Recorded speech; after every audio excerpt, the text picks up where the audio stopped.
आशुतोष जी, आपका विश्लेषण देखिए, अगर सेना ठीक है, सेना जो कर रही है वो उचित है, तो प्रधानमंत्री नरेंद्र मोदी कैसे गलत हो गए? और अगर प्रधानमंत्री नरेंद्र मोदी सही है तो फिर सेना कैसे गलत हो गई? और उसके अलावा सवाल ये भी है कि मुंह तोड़ जवाब अगर दिया जा रहा है और बार बार ये कहा जा रहा है कि ये पूर्ण विराम नहीं है, ये अल्प विराम है, अभी ये जंग जारी रहेगी, ऑपरेशन जारी रहेगा, मतलब रुकने का मतलब विराम लगाना नहीं। तो क्या विपक्ष कहता है कि ये तो पॉलिटिकल मतलब बेनिफिट लेने की कोशिश बीजेपी कर रही है इस ऑपरेशन के माध्यम से, और विपक्ष ये भी कहता है कि हम सवाल क्यों ना पूछें, बात भी सही है। तो ये जो तमाम स्थितियां इस वक्त बन रही हैं, इसको किस परिप्रेक्ष्य में आप देखते हैं आशुतोष? क्या चाहती क्या है आप लोग, सब लोग क्या ये चाहते हैं कि विपक्ष के पास में कुछ बचे ही ना? 2014 में प्रधानमंत्री बनकर के आते हैं, 2019 में बनकर के आते हैं, 24 का चुनाव जीत लेते हैं, उसके बावजूद भी जिस तरीके की चीजें होती हैं वो सब हम लोगों के सामने है। मैं तो परमवीर जी की ही बात को आगे बढ़ाता हूं कि हम किस चीज को लेकर पकड़ जाते हैं। डोनाल्ड ट्रंप की बात आपने की कि डोनाल्ड ट्रंप ने क्यों कह दिया, उसके बाद से अमेरिका का राष्ट्रपति 3 बार कह चुका है कि नहीं, हमने मध्यस्थता नहीं कराई। आज भी उसका बयान आया कि हमने कोई मध्यस्थता नहीं कराई, ना हम इसका श्रेय ले रहे, कल कुछ उल्टा सीधा हो जाएगा तो आप हमारे ऊपर ही चढ़ बैठेंगे। पहली चीज, हमारे देश के विदेश मंत्री ने कहा कि नहीं, हमने उनके यहां के इतने सैनिक मारे, 50 के करीब सैनिक अधिकारी मारे, और हमने उनके यहां से 100 से अधिक आतंकी मारे। अब उसके बाद की स्थिति क्या होती है? उन आतंकियों को के जो अड्डे हैं उनको हमारी सेना ने ध्वस्त किए, उसके वीडियोस भी आप सब लोगों को दिखाई पड़ गए, बिल्कुल सामने दिखाई पड़े। जो एयरबेस ध्वस्त हुए उनकी ड्रोन की तस्वीरें वहां से सब दिख गई। हमारे यहाँ के नेताओं ने उस पर विश्वास नहीं किया।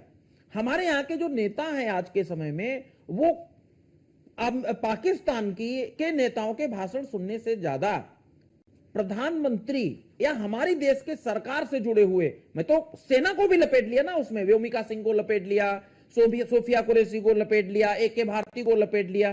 तो हमारे यहाँ के जो नेता आज के समय में हैं, या जो हमारे यहाँ के पॉलिटिकल एक्सपर्ट सोकाज बहुत सारे अभी नए बनकर के आ गए, वो क्या कर रहे हैं, एक विशेषज्ञता उनको हासिल हो गई और वो केवल और केवल ये देखते हैं कि साहब कौन सा ऐसा हम तीर हवा में छोड़ दें जिसको लेकर के वे सुरसुरी बने, और सुरसुरी बनकर के पाकिस्तान में ना गिर करके हमारे देश के यहां ही मीडिया सर्कल में घूमना शुरू हो जाए। कितनी बार प्रधानमंत्री नरेंद्र मोदी अगर ये कहते हैं कि साहब हमने जाकर के इस हमला को कराया।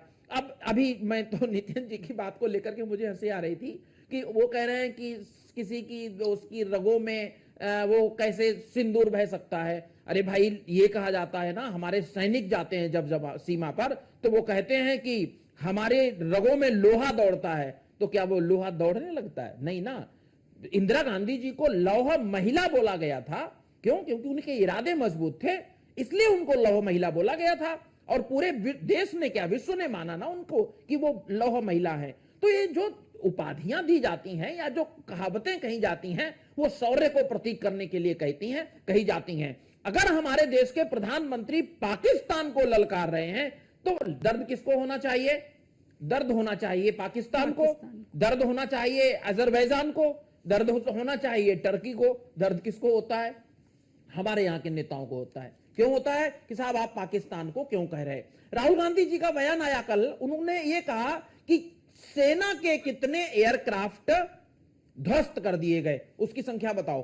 वो संख्या कहां से आएगी? वो संख्या तो केवल एक ही व्यक्ति बता सकता है, शाहबाज बता सकता है या फिर मुनीर बता सकता है। क्यों? क्योंकि उन्होंने प्रोपेगंडा फैलाया और उन्होंने ये कहा था कि हमने अमृतसर में स्वर्ण मंदिर को ध्वस्त कर दिया। हम भारतीयों के पास में कितने लोगों के पास में सूचना है कि स्वर्ण मंदिर को खरोंच तक आई? उन्होंने देश की राजधानी दिल्ली में भी बम गिराया। आप सब लोग यहां सामने बैठे हो, तो जो चीजें सामने हैं उन पर विश्वास ना करके अगर हम हवा में तीर चलाते रहेंगे तो निश्चित रूप से हम जग हंसाई का ही पात्र बनते हैं। और वो नतीजा पाकिस्तान में आपको सामने देखने को मिल ही रहा है कि हमारे यहाँ के नेताओं के कोट्स, हमारे यहाँ के नेताओं के बयान लगातार पाकिस्तान में सुर्खियां बन रहे हैं।